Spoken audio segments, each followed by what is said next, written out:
Welcome back, dear English adventurers.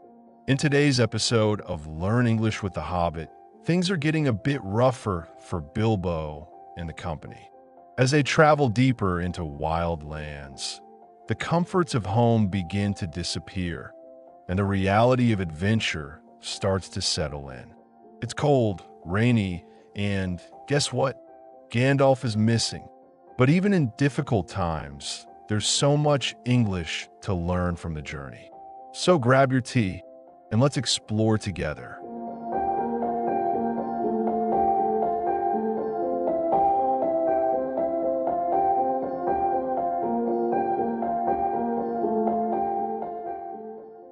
It was nearly night when they had crossed over. The wind broke up the gray clouds, and a wandering moon appeared above the hills between the flying rags. Then they stopped, and Thorin muttered something about supper. And where shall we get a dry patch to sleep on? Not until then did they notice that Gandalf was missing. So far he had come all the way with them, never saying if he was in the adventure or merely keeping them company for a while. He had eaten most, talked most, and laughed most. But now he simply was not there at all.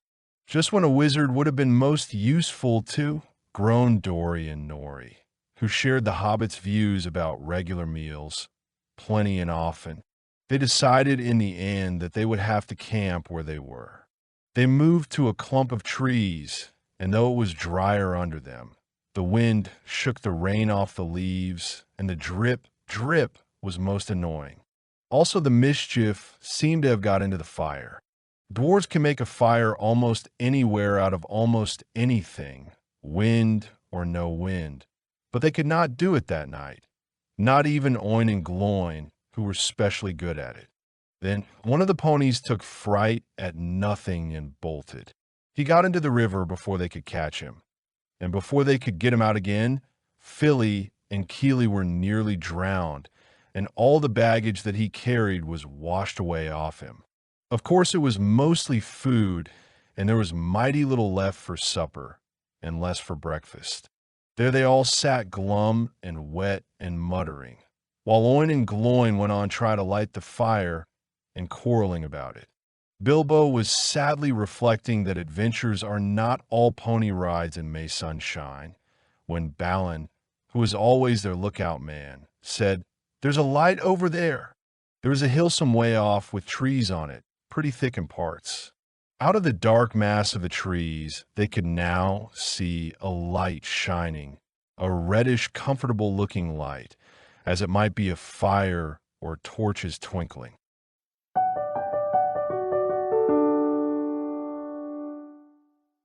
This passage is packed with rich and expressive language, from natural descriptions to emotional reactions. Let's break down some of the most interesting words and phrases that can help you express yourself better in English, especially when talking about travel, weather, and moods. Ready? Let's go word by word. Crossed over. To go across from one side to another. When they crossed over, it means they got to the other side of a river or path. You can use it when talking about crossing streets, bridges, or even deeper ideas like crossing into a new chapter in life. Wandering.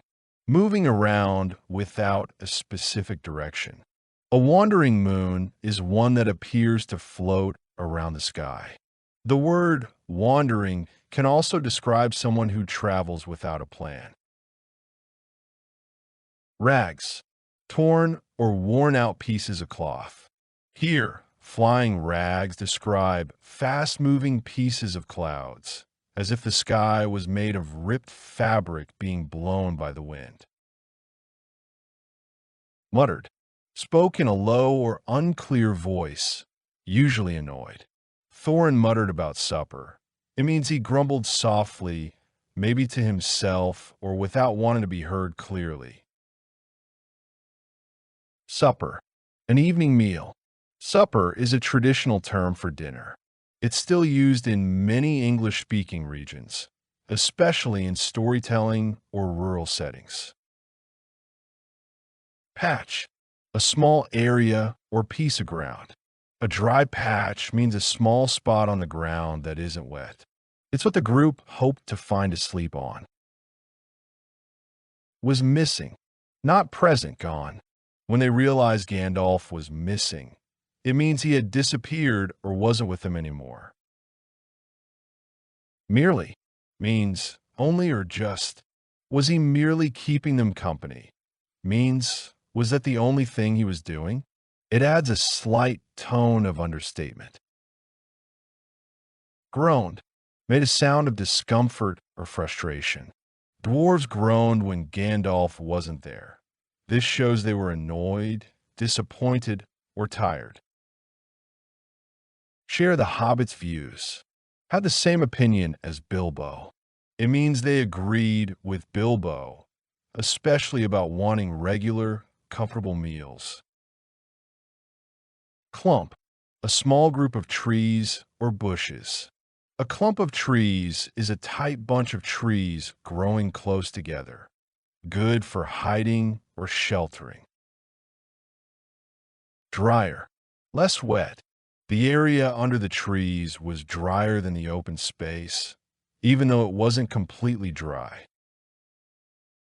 The wind shook the rain off the leaves, a poetic way to say the wind blew the water off the trees. It shows how even under the trees, they couldn't stay dry. The wind was making it worse. Drip, the sound or action of water falling drop by drop. The drip was very annoying to the dwarves. It sets a moody, uncomfortable scene. Mischief, trouble, usually playful or annoying. Here, mischief refers to bad luck or frustrating events, like the fire not lighting or the pony running off. Took fright at, got scared suddenly. The pony took fright at nothing, meaning it got scared for no clear reason. Bolted, ran away quickly and suddenly. When an animal bolts, it runs off in fear or panic. The pony bolted into the river. Drowned, died, or almost died in water.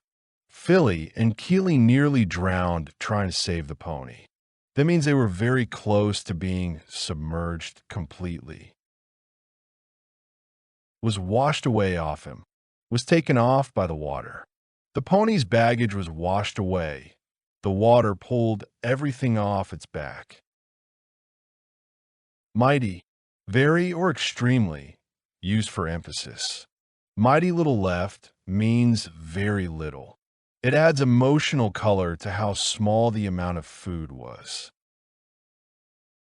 Glum, sad, gloomy, or silently unhappy.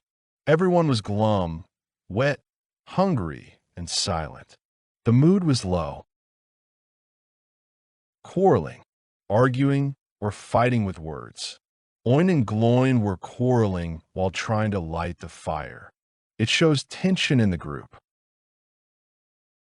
Reflecting, thinking deeply about something. Bilbo was reflecting. He was seriously thinking about the reality of adventure and missing home.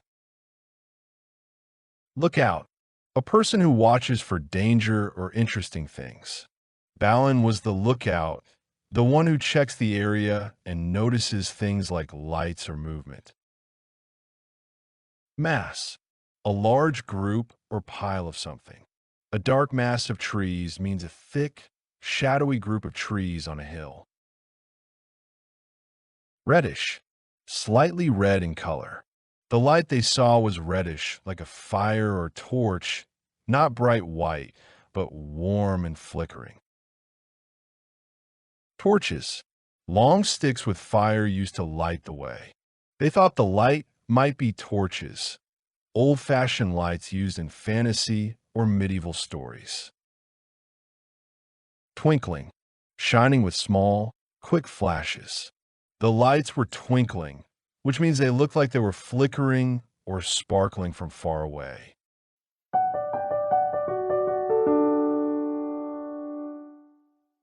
And that brings us to the end of another exciting chapter in The Hobbit.